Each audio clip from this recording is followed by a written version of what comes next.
सुप्रभात. आज आहे आपल्या आधी कैलाश राईडचा दुसरा दिवस. तर आपण आहोत हल्द्वानीमध्ये सध्या. आणि काल रात्री थोडी गडबड झालेली रूटच्या संदर्भात, तर त्यामुळे आपल्याला जायचं होतं भीमतालपर्यंत, कारण आज सकाळी आपल्याला निमकरोली बाबांचं दर्शन करायचं होतं. बट कालचं जे आपलं रोडमध्ये गुपअप झालं आहे त्यामुळे आपण ते नाही करू शकलो. तर आता सध्या थोडासा प्लॅन चेंज आहे, तो मी तुम्हाला बाईकवर जेव्हा माझा गोप्रो ऑन करेन त्यावेळी मी सांगेनच. पण काल आम्ही रात्री हल्द्वानीमध्ये आलो आणि इथे ही रूम घेतलेली. अराऊंड 2400 रुपयाला आम्हाला ही रूम पडली आहे. खूप बेसिक आहे, विथ बेसिक फॅसिलिटी, AC आहे आणि शावर वगैरे. बट सध्या हा टुरिस्टचा सीझन आहे त्यामुळे दुसरा ऑप्शन फार कमी अवेलेबल होते. आणि रात्री 10:30ची वेळ झालेली त्यामुळे आम्ही बार्गेन न करता हीच घेण्याची ठरवलं. आणि आता वाजले आहेत सकाळचे 10:30. तर आता बॅकपॅक करून झालेले आहेत. आता फक्त आपण बाईकवर लोड करू आणि मी तुम्हाला रोडवर मिळतो आणि पुढचा अपडेट मी तुम्हाला थ्रू माय गोप्रो देईन. चला, गणपती बाप्पा मोरया. आजचा डे 2 आपण राईड चालू करू इथून.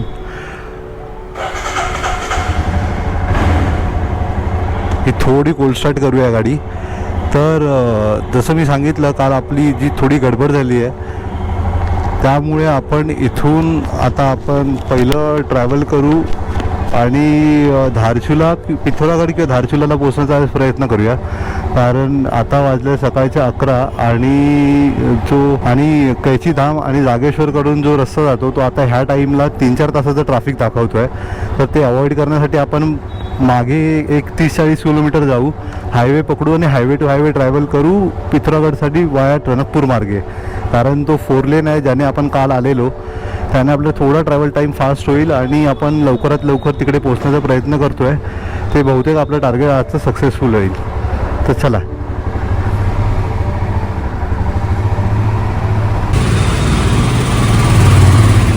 तर जो हा आपल्या लेफ्ट साईडचा रोड आहे तो बाबा कैचीधाम करून, जागेश्वर धाम करून जातो पिथोरागडला. पण ह्या रोडवर खूप ट्रॅफिक असेल त्यामुळे आपण टुवर्ड्स परत मागे राईटला जाऊ आणि तिथून आपण खटिमा, टणकपूर कबाया आपण पिथोरागडला जाण्याचा प्रयत्न करू. काल आम्ही इथे राहिलेलो ह्या हॉटेलमध्ये, हॉटेल लावण्य. बेसिक हॉटेल आहे पण ठीक आहे, तुम्ही ॲडजस्ट करू शकता. काही असं त्यांच्या बेसिक फॅसिलिटी आणि मेन म्हणजे तुम्हाला रेस्टॉरंट मिळतं त्यांच्याकडे. तर तुम्ही रात्री पोचलात तर ते फायदेशीर ठरतं.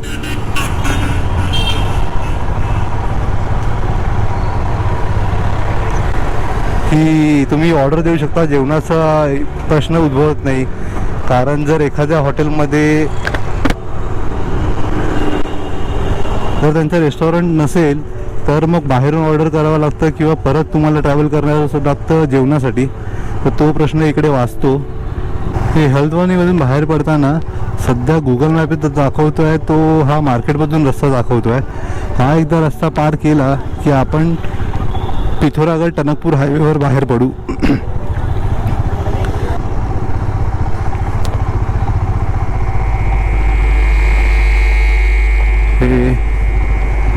हाच आहे ना अमित? ओके. आणि हा सरळ रस्ता. वाव, हे गोप्रोमध्ये एक माउंटन रेंज दिसतंय की नाही याचं मला माहीत नाही आहे, बट अंदूक मला डोळ्यांनी दिसते. बहुतेक तिकडे खूप धुकं असावं, म्हणजे धुकं काय, ह्या टायमाला धुकं नसेल, एक तर पाऊस पडत असेल किंवा पॉल्युशन. पण आपणही माउंटन्सच्या एवढ्या जवळ आहे तरी गरमी इथे कायम ती एवढीच आहे.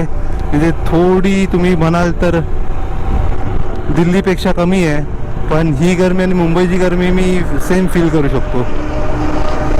आता थोडासा आपण रस्ता कट करू आणि अजून थोड्या वेळाने मी तुम्हाला परत भेटतो.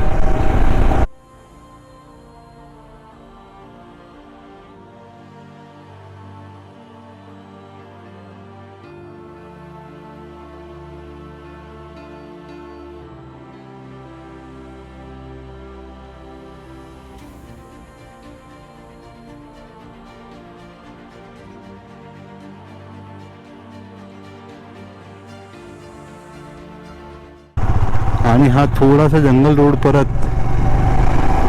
पण ह्याचीच डी रूटिंगची मजा आहे. कारण आपण काल बऱ्यापैकी हायवेला गाडी चालवून झाली आहे आणि आजही आपल्याला परत थोडा वेळ गाडी हायवेला चालवायची आहे, थोडा नाही जास्तच वेळ. तर असं थोडंसं डिरूट असेल जंगलातून तर काही हरकत नाही, त्याची मजा वेगळी आहे. वाव, आपण कुठल्या तरी जंगल क्षेत्रातून आपण प्रवास करतोय.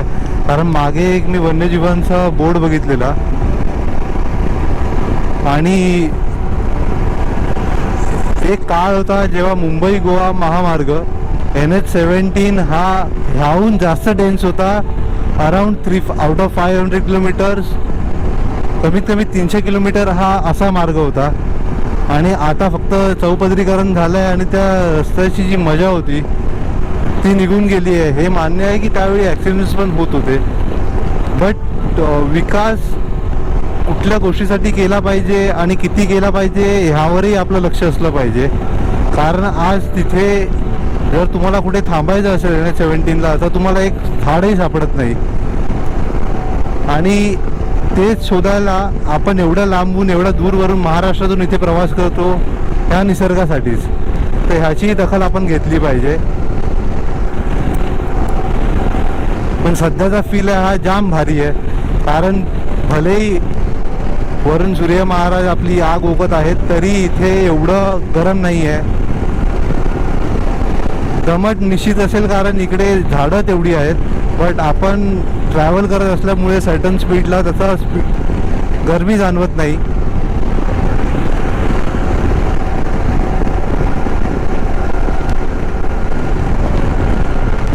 आणि असेच काही काल जंगल पॅच मला रात्री लागलेले, बट तेव्हा माझा गोप्रो त्याची बॅटरी संपूर्ण संपलेली, त्यामुळे मी ते शूट नाही करू शकलो. पण असे बरेच पॅच आज येणार आहेत त्यामुळे त्याची उणीव जाणवणार नाही.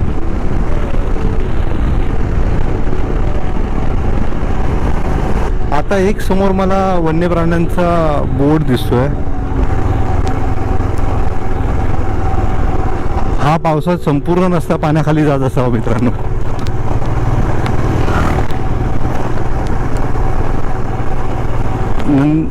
नंदोर वाईल्ड लाईफ सँच्युरी, क्या बात आहे. सध्या आपण ह्याचं प्लॅनिंग केलं नाही आहे त्यामुळे इथे थांबू शकत नाही. जर आपल्याला परतीच्या दिवसांमध्ये काही वेळ मिळाला तर नक्की अशा अनएक्सप्लोर्ड जागी भेट करायला आवडेल. हो हो, इथे हा ब्रिजही आहे, क्या बात आहे. तिथे थोडंसं मी स्लो चालवेन कारण बहुतेक काही ठिकाणी किंवा एखाद दुसरा जर प्राणी मला दिसला तर त्याची मजा काही आवरत असेल आणि तो एक्सपिरियन्सही वेगळा असेल. टायगर लाईफ रिझर्वही असावा इथे जवळ कारण ते बोर्ड होता. पुढे रस्त्याचं काम चाललं आहे.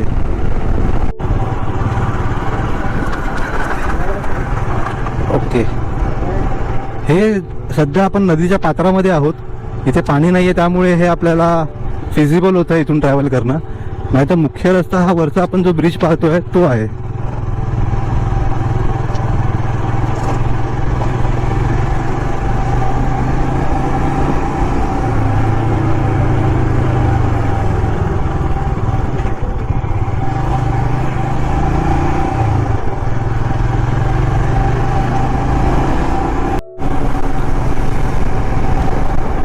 आता इथून सितारगंज येईल. सितारगंज नंतर आपल्याला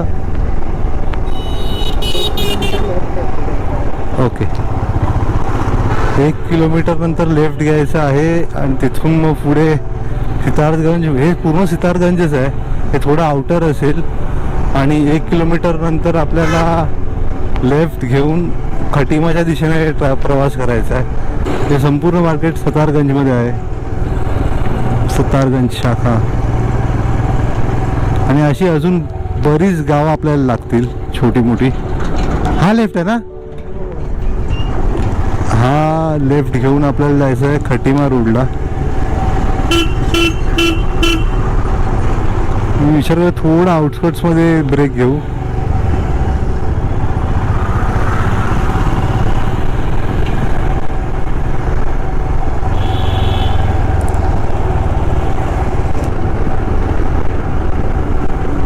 इथे थांबू शकतो नाही. इथे एखादा चहाचा स्टॉल असता तर नक्कीच थांबलो असतो. Very good.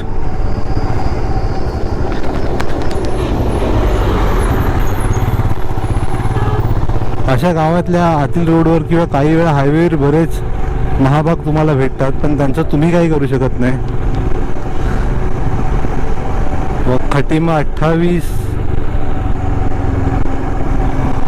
अच्छा, हा हायवेज आहे. इथे फक्त ब्रिजचं काम चालू आहे, त्यामुळे थोडा रोड नॅरो झाला आहे.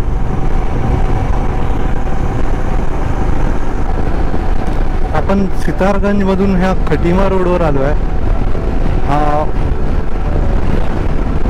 आणि आपल्या डाव्या बाजूला एक नामकटा साहेब म्हणून एक प्रसिद्ध गुरुद्वारा आहे, बट तो रोड होता तो थ्रू गावातून होता, म्हणून थोडा आपला आणि आजचं आपलं डिस्टन्स आहे थोडं जास्त आहे आणि आपल्याला ट्रॅव्हल डिस्टन्स कव्हर करायचं आहे, म्हणून आपण वाया हायवे ट्रॅव्हल करतो आहे. आणि डाव्या बाजूला डॅमही आहे, तर त्यामुळे जर एखादा दिवस तुमच्याकडे स्पेअर असेल किंवा 2-3 तास जरी स्पेअर असेल तर तुम्ही त्या ठिकाणी व्हिजिट करू शकता. कारण त्यांचे जे अनुयायी आहेत ते इथे शरबत वाटत आहेत. आणि आम्ही एकदा पियालो तेव्हा माझा गोप्रो बंद होता. तर हा जो समोरची लाईन दिसते तो डॅम आहे, त्यामुळे इथे बऱ्यापैकी थंड हवा आहे. आणि इथेही पंजाबप्रमाणे तुम्हाला शेती बघायला मिळेल. काल आपण युपीतून जेव्हा बाहेर पडत होतो तेव्हाही खूप ठिकाणी शेती होत होती, जशी इथे ऊसाची आणि मक्याची आणि गव्हाची शेती मोठ्या प्रमाणावर केली जाते. तर हा कृषीप्रधान भाग आपल्याला म्हणता येईल. आणि आत्तापर्यंतचे जे आपल्याला रोड आहेत, ज्या रोडवरून आपण ट्रॅव्हल केलं आहे ते एकदम एक नंबर आहेत. म्हणजे कुठेच रोड खराब असल्यामुळे आपल्याला लेट नाही झालं आहे किंवा आपल्याला ट्रॅफिक नाही लागलं आहे. तर असेच पुढे रोड आपल्याला जर आपण जेव्हा हायवेने ट्रॅव्हल करतो की पिथोरागडपर्यंत असेच आपल्याला रोड मिळतील. तर आज आपण पहिलं पिथोरागड जे आपलं टार्गेट आहे तिथे पोहोचण्याचा प्रयत्न करू, म्हणजे थोडा उद्याचा प्रवास किंवा पुढचा प्रवास थोडा सोयीस्कर होईल.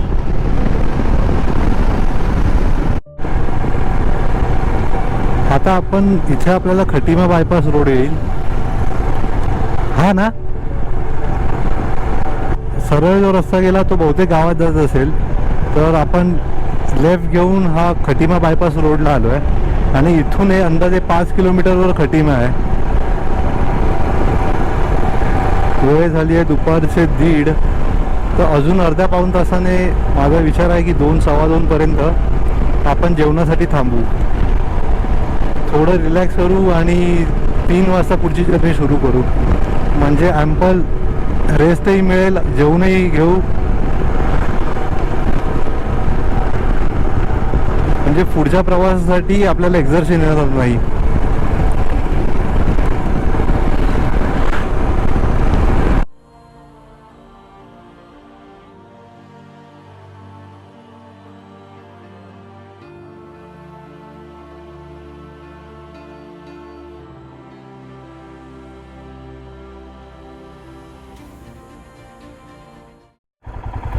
ही भगवान शंकरांची उंच प्रतिमा एक 50 फुटाची आहे. आम्ही आता इथून मी या रोडवरून सरळ पास होत होतो तेव्हा अमितने मला लक्षात आणून दिले की अरे आपल्याला इथे थांबायचं आहे ना. तर म्हटलं हो बरं झालं तुझं लक्ष आहे, कारण मी व्लॉग करताना बोलण्याच्या नादात हे विसरून गेलो की मी आपल्याला इथे थांबायचं होतं मला. तर आपण इथे एखादा फोटो काढू आणि मग पुढच्या प्रवासाला लागू.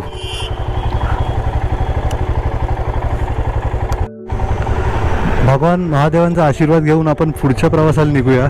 आता इथून एक 20-25 किलोमीटरच्या अंतरावर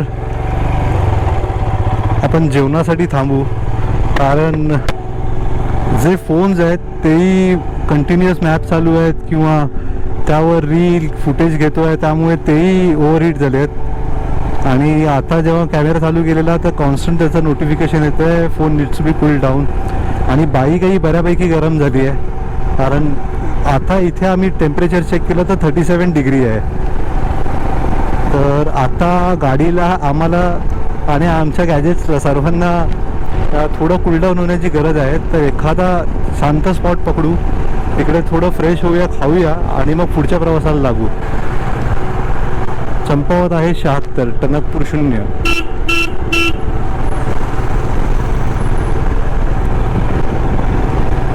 आणि आता टणकपूर एकदा सोडलं की त्यानंतर माझ्या मते आपण माउंटन चढायला सुरुवात करू आणि सर्व घाट रस्ते चालू होतील.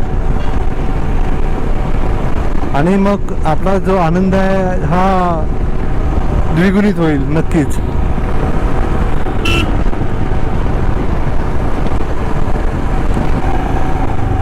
पिथोरागड, लोहाघाट, चंपावत. तर ह्या सेक्शनमध्ये इथेही वाईल्ड लाईफ क्रॉसिंग आहे. कारण हा संपूर्ण एरियाच बऱ्यापैकी हा फॉरेस्ट रिझर्वच्या अंडर येतो आणि असे बरेचसे साईन मला दिसले आहेत.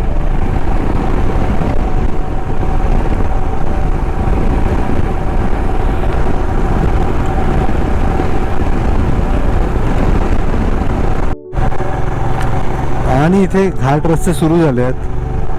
क्या बात है.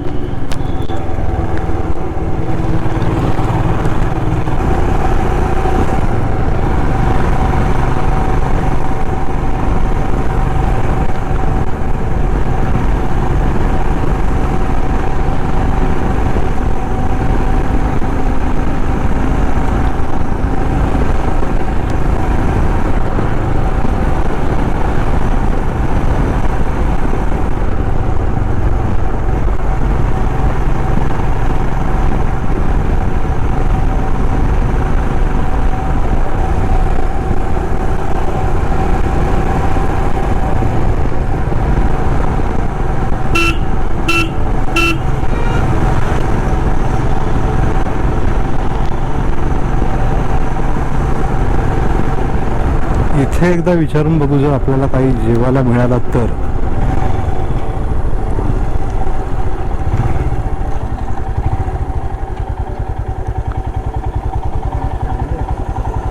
काय नाही ना जेवायला. हाँ दादा खाने के लिए मिलेगा क्या क्या है? कड़ी चावल है, राजमा चावल है, रोटी. अच्छा खाणार ना. चला.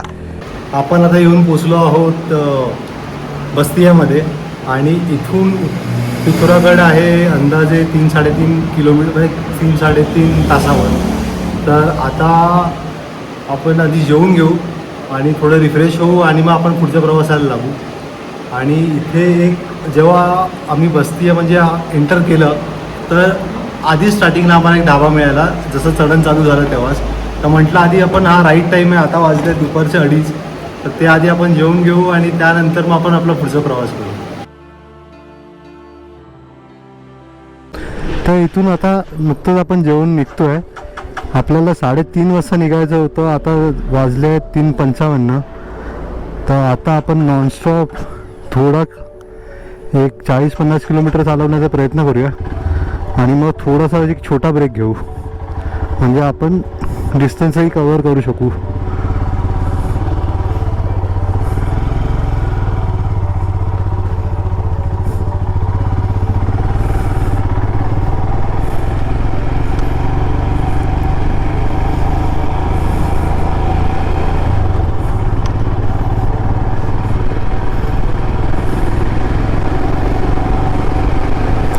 चला.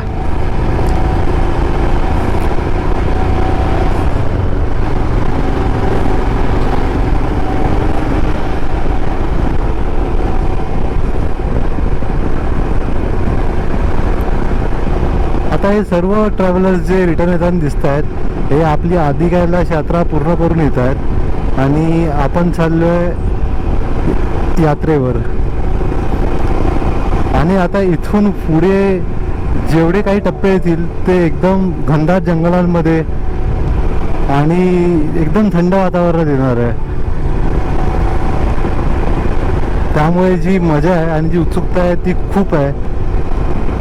आणि इथून पुढच्या प्रवासाला खरी तर अजून मजा येईल, कारण ह्याच्या आधी आपण प्लेन्समध्ये चालवत होतो आणि आता आपण डोंगरा पुढे मार्गस्थ होणार आहे. तर त्यामुळे इकडचे रस्ते आणि त्याबरोबर बदलणारं नेचर ह्याच्यामुळे जी राईडची मजा आहे ती द्विगुणित होईल.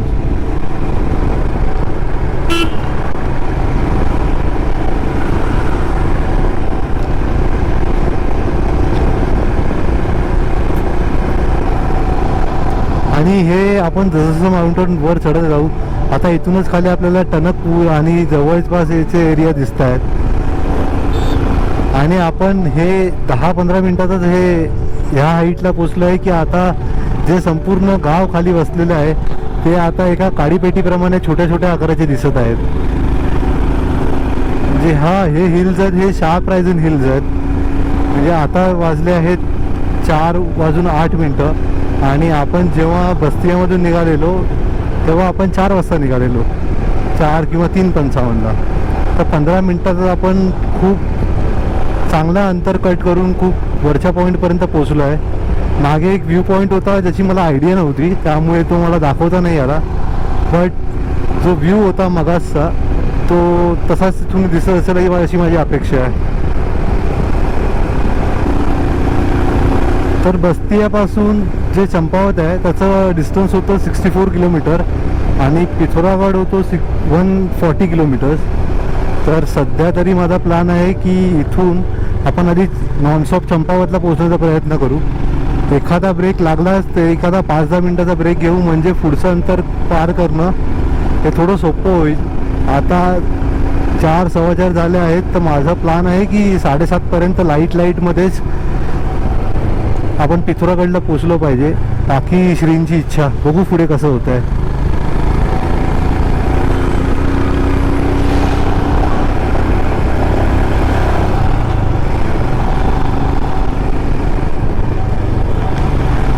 आणि हा संपूर्ण घाट सेक्शन, संपूर्ण व्हॅलीज इथून दिसत आहे. तर अजून एखादा व्ह्यू पॉईंट जर मला कुठे मिळाला रस्त्यात तर आपण तिकडे नक्कीच थांबू.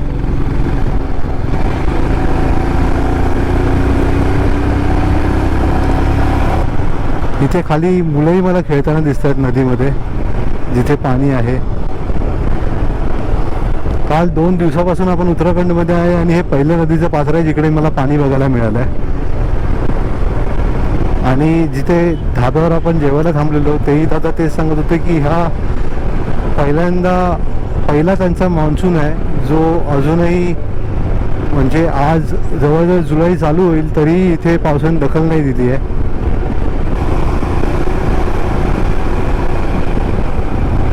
म्हणजे आपण एका चंपावतला पोहोचलो की त्यानंतर एक ब्रेक घेऊ आणि मग पुढचा प्रवास करूया. आणि चंपावतपर्यंत बहुतेक अशी छोटी मोठी गावं येतच राहतील. तिथेही एखादं चांगलं ठिकाण मिळालं तर तिथेही थांबू शकतो. असं काय हार्ड अँड फास्ट नाही आहे की चंपावतलाच थांबायचं आहे, पण ती एक मेजर शहर, सिटी म्हणू शकता तुम्ही त्या माउंटन्समध्ये, जिथे आपल्याला जर एखाद्या गोष्टीची गरज लागली तर तिकडे ती सहज मिळू शकते. सहज नाही, तिकडे उपलब्ध असू शकते, कारण इथे या छोट्या गावांमध्ये तुम्हाला बेसिक फॅसिलिटी सोडून बाकी काही गोष्टी मिळणार नाही किंवा स्टेचे ऑप्शन्सही अवेलेबल नसतील. त्यामुळे त्याआधी एकदा मोठ्या शहरामध्ये पोचलो, गावातल्या किंवा एखाद्या मोठ्या गावात पोचलो की तिकडे थोडं सोयीस्कर होईल आणि आपल्याला पुढची रूपरेषा ठरवता येईल. ह्या साईडला खूप कन्स्ट्रक्शन आहे. मगाशी थोडं घाटामध्ये कामही चालू होतं. तर सध्या आता मान्सून येणार आहे त्यामुळे डागडुजी चाललेली आहे, त्यामुळे थोडे सेक्शन फार खराब आहेत. बाकी रस्ता एकदम झकास. ते खाली घर दिसतंय तर तशा ठिकाणी मगाशी गावातली मुलं क्रिकेट खेळताना मला दिसत होती.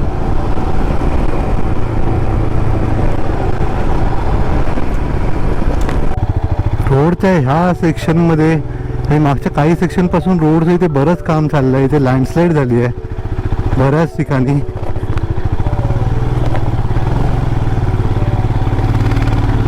आणि आता ते लँडस्लाईड सारखे सेक्शन येत चालले आहेत. इथे पण तुम्ही बघू शकता आणि खाली सगळी स्टेप फॉर्मिंग आहे.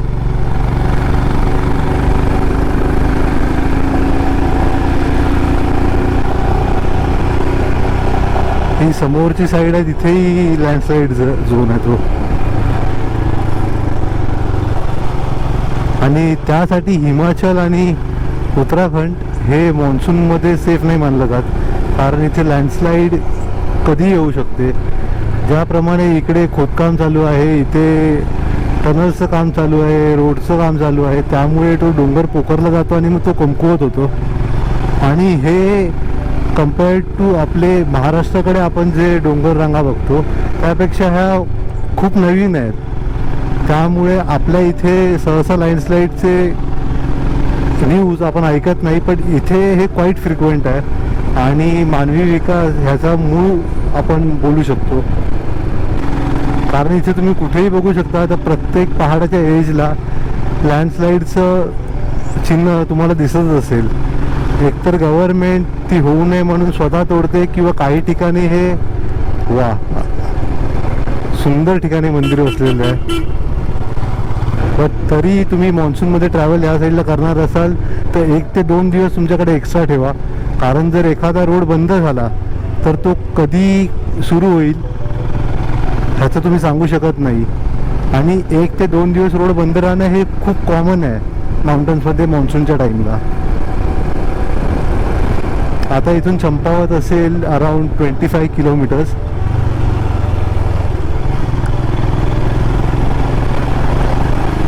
कारण आपण जो रोड आधी कव्हर केलेला तो आणि कमी वेळात तो कव्हर केलेला तो संपूर्ण टाईम तो किल झाला आहे ह्या कन्स्ट्रक्शन्समुळे, जे लँडस्लाईड प्रोन एरिया आहे त्यामुळे. कारण आता ट्रॅव्हल स्पीड थोडा कमी झाला आहे,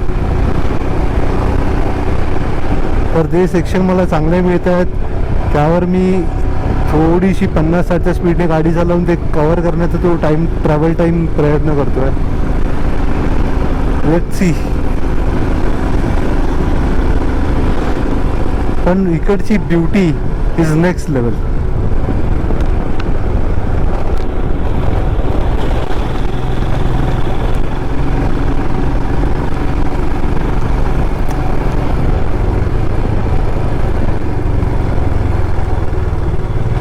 ह्या माउंटन ट्विस्टीजवर गाडी बाईक चालवण्याची वजाच वेगळी असते. चंपावत 20 किलोमीटर. आय गेस मी अजून अर्धा तास चालेल आणि त्यानंतर एखादा ब्रेक घेईन छोटा.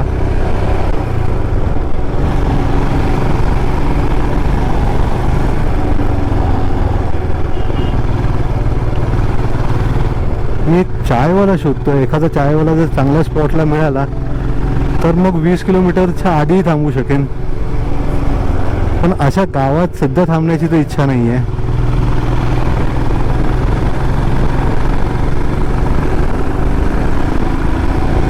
आपण आता चंपावतपासून 13 किलोमीटर मागे थांबलो आहे. तर इथे मला रोडवर एक धाबा दिसलेला आणि माझं आणि अमितचं बोलणं झालं तर आम्ही परत पुढून टर्न मारून परत रिटर्न आलो. कारण इकडून जो व्हॅलीचा व्ह्यू आहे हे अनपॅरलल आहे. आणि इकडे तुम्ही पूर्ण व्हॅली ओपन आहे आणि तुम्ही पूर्ण व्हॅलीचा व्ह्यू बघू शकता. इव्हिनिंगच्या ह्या टाईमला थोडी हवेत मिस्ट आहे, पण तरी तुम्ही व्हॅली बघाल तर ह्याचा व्ह्यू हा जाम अप्रतिम आहे, अद्वितीय आहे. इथून पिथोराकडे आहे 76 किलोमीटर, धारचूला 175. इथे चायचे बगानही आहेत 3 किलोमीटरवर. जर आपल्याला परतीच्या प्रवासात जर वेळ मिळाला तर आपण इथे नक्कीच जाऊन एकदा बघू.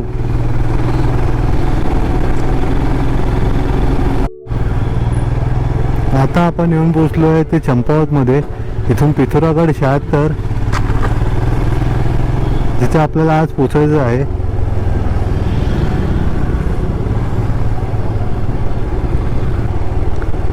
इथेही नक्कीच राहायला आवडेल, कारण इथूनही जो आता सध्या मिस्टमुळे क्लिअर व्ह्यू नाही आहे.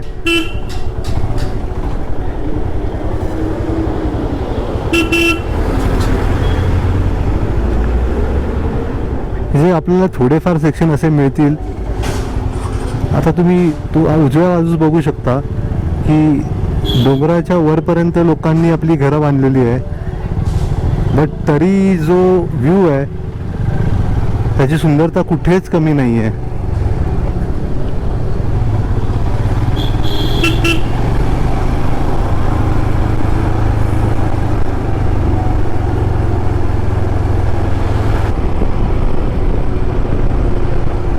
क्षणभरासाठी मला असं वाटलं की मी स्पितीच्या साईडला राईड करतोय.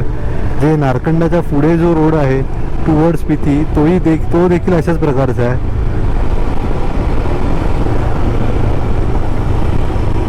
आणि जेव्हा भारतालीचा बोर्ड बघितला तेव्हा माझ्या लक्षात आलं की आपण तिथे नाही, आपण उत्तराखंडमध्ये राईड करतोय. तर अशी गंमत जम्मत चालू असते.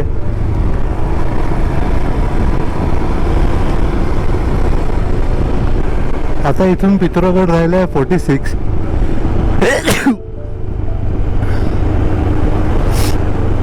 थोडीशी सर्दी सुरू झाली आहे कारण अचानक टेम्परेचरमध्ये बराच बदल आहे.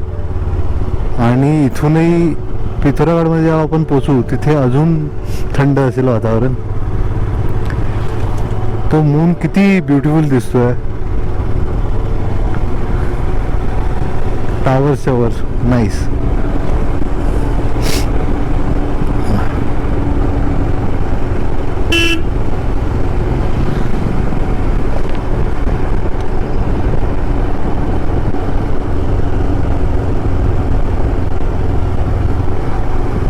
आणि ड्रास्टिकली एन्व्हायरमेंटमध्ये चेंज झालं आहे. हवेत बऱ्यापैकी मिस्ट आहे, नाही तर इथून शेवटची डोंगर रांग पण खूप चांगली क्लिअरली विजिबल असते.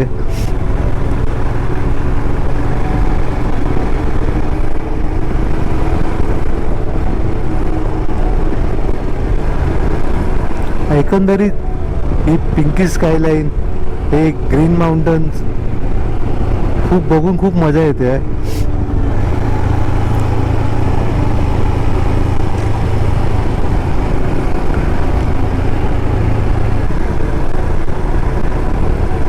आतापर्यंतचा प्रवास तर एकदम मजेदार झाला आहे. आणि बऱ्याच वर्षानंतर गाडी चालवल्यानंतर तर अशा रोडवर गाडी चालवायला मिळते, त्यामुळे तर अजून मजा येते. कारण अशीच काही माझी शेवटची राईड होती आणि मी परत बॅक टू सेम राईड किंवा तिथूनच सुरुवात करतोय असं म्हणण्यास काही वावगं ठरणार नाही. त्यामुळे रोडही बऱ्यापैकी ओळखीचे वाटतात. दो हा रिजन नव्हता, बट रोड असेच होते.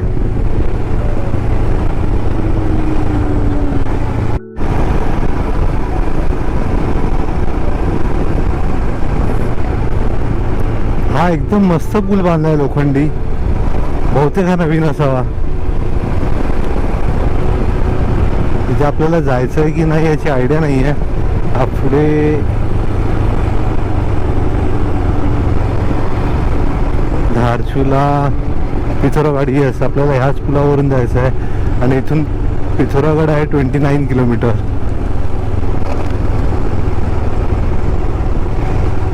रंगोली घाट, अल्मोरा सरळ, पिथोरागड राईट.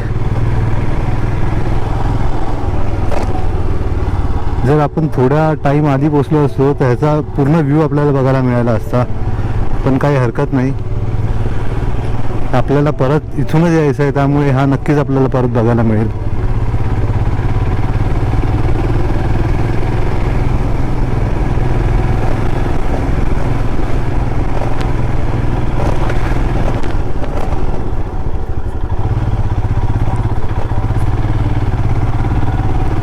हे असे थोडेसे काही सेक्शन खराब आहेत, बट ठीक आहे, हे मॅनेज होण्यासारखं आहे.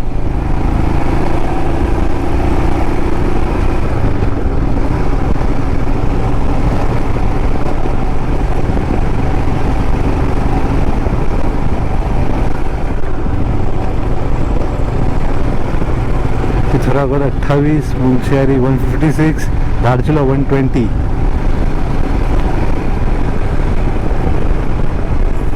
वाव, चंद्राचा कलरही मस्त वाटतोय आणि ह्या एकूण एन्व्हायरमेंटला खूप मॅच होतोय तो. म्हणजे हा आपण नेहमी बघतो असा व्हाईट दिसत नाहीये, ह्याला थोडीशी ऑरेंजी शेड आहे.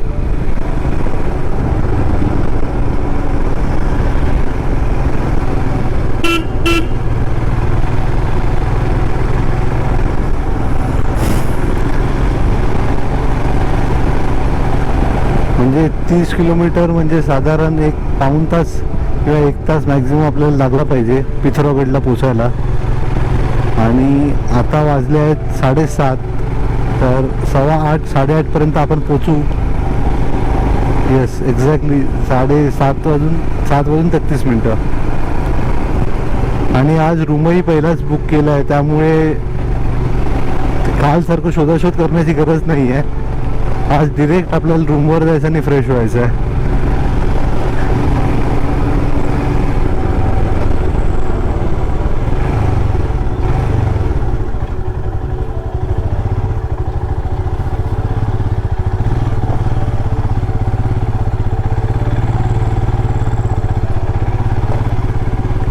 इथे थोडे काही रोड खराब असतील, सर्टन पॅच, जे पावसासाठी याची तयारी चालली आहे.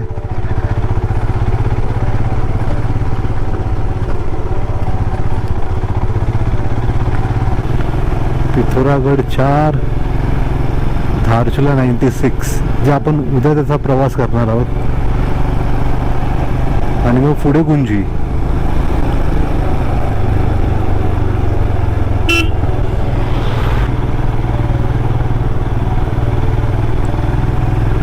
बऱ्याच गोष्टी इथं बंद झालेल्या आहेत ह्या टाईमाला. आता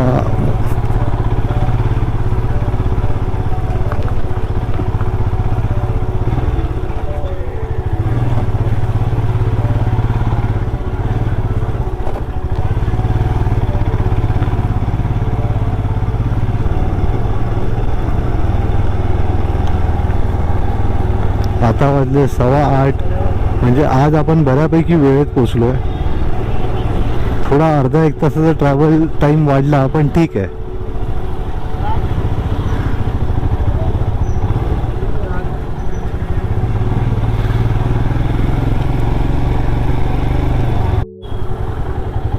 आता आपण इथे पिथोरागडमध्ये मार्केटमध्ये येऊन पोचलो आहे.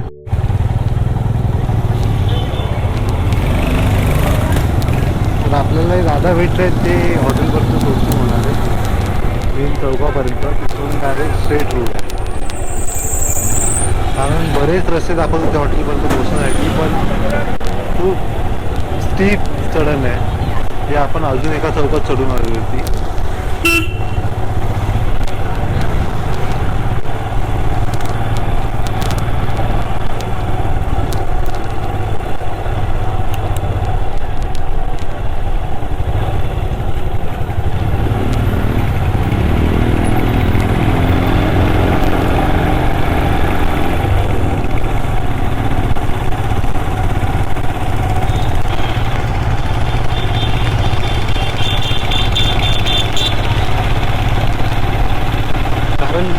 जो मॅपवर रोड दाखवत होता तो खूप दूर फिरून होता. दादा म्हटले की मी दाखवलं तुम्हाला, तेही त्याच साईडला जात होते.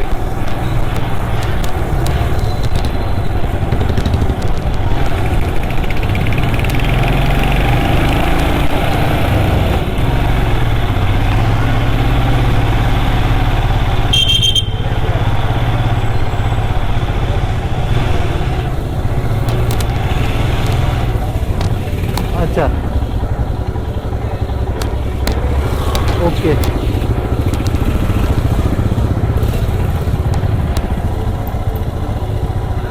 थँक्यू.